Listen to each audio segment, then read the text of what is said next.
This is Optimal Relationships Daily, episode 1626, My Most Romantic Moments with Myself, by Vironika Tugaleva of Vironika.org. Hello, everybody. Thank you so much for starting your week with us here on ORD.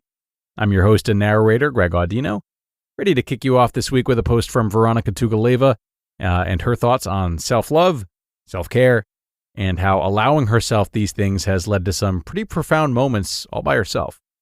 It's a really beautiful post that I'm happy to share. So let's jump in now and start optimizing your life.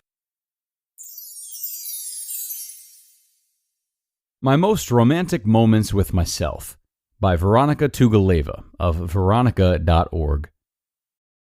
A few months ago, I went to Cuba with my parents and a few of their friends. One afternoon, everyone decided to go on a day trip while I chose to stay behind. I needed some alone time. After a long and satisfying workout, I went for a walk along the beach. Within 5 minutes, I had passed the laughing voices and lounge chairs. After a half hour or so, I came across a rocky 2-story high boulder covered in sand and various tropical shrubs. With a little effort and a few scrapes on my hands, I climbed to the top. From there, I could see miles of beach in both directions. I could smell the ocean salt and feel the breeze on my cheeks. Just then, I got a strong urge to do tree pose on top of that rock. Stock photos make it look so easy. It wasn't. First of all, it was hard to find a flat space for my foot, and second, my brain thought it would be considerate to show me what I'd look like after tumbling down the jagged rock, breaking every bone on the way down.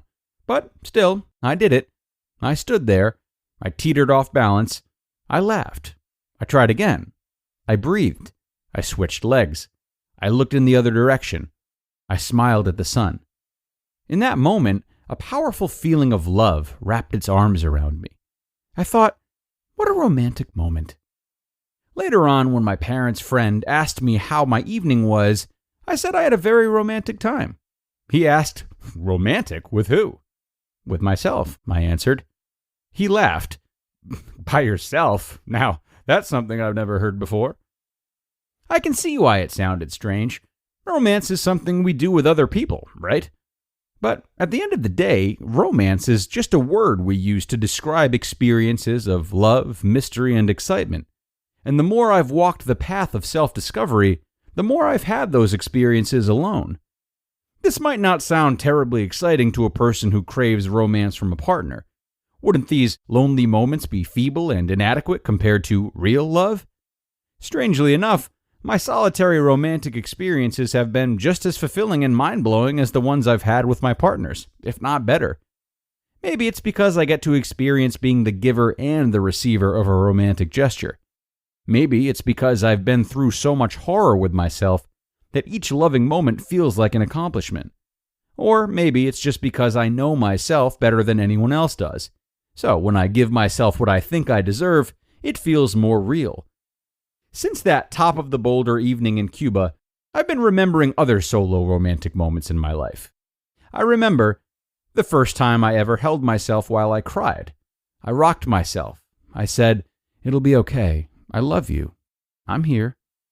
When I realized that I rushed through the meals I made for myself as opposed to how careful I was when cooking for others, I started cooking for myself slowly, with care.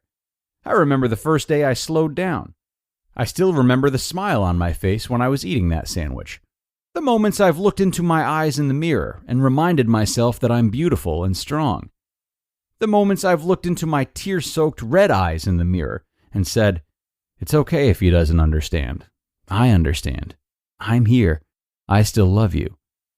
The first time I wrote a loving letter to myself. I can't express how safe I felt in my own skin at that moment. I decided to share that letter in the second-last chapter of The Art of Talking to Yourself. Every time I read it, I still tear up. It was hard to record this part for the audiobook, that's for sure. All the nights I've taken myself out and danced the night away, feeling not only happy about being alone, but also happy for all the people around me who were together. Taking myself out to art gallery receptions and having silent discussions with myself. The time I went for a long walk on the beach in Costa Rica and caught a mesmerizing purple sunset. Having no camera to capture the moment made it so much more magical.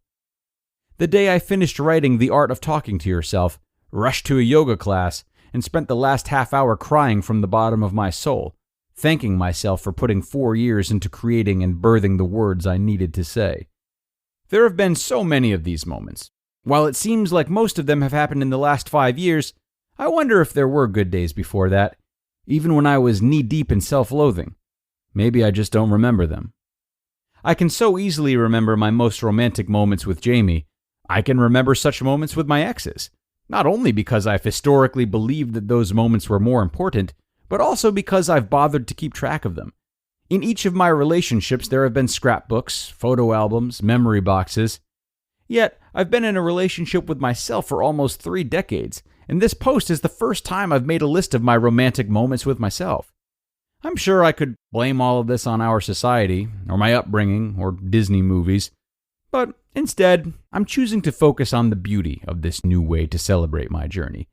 From now on, I'll be commemorating my little moments of self-romance so I can remember them later, so I can thank myself, so I can feel appreciated.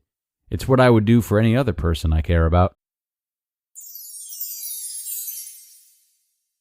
You just listened to the post titled, My Most Romantic Moments with Myself, by Vironika Tugaleva of Vironika.org. And a very romantic read from Vironika today, which we thank her for. It's pretty clear that not only does she have such a nice way with words, but also a really nice way of looking after herself.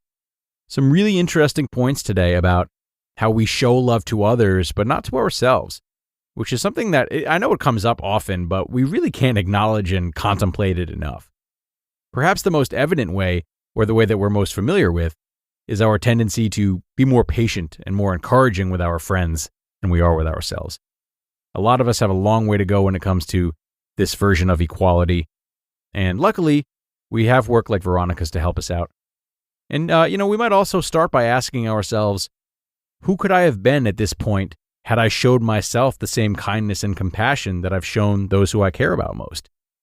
Spend some time with that question, and let me know what you come up with. It's time to get going for now, though, everyone. As always, I thank you for coming and showing your support today. Thank you so much for listening until the end as well, and do be sure to come on back tomorrow for another post. That's where your optimal life awaits.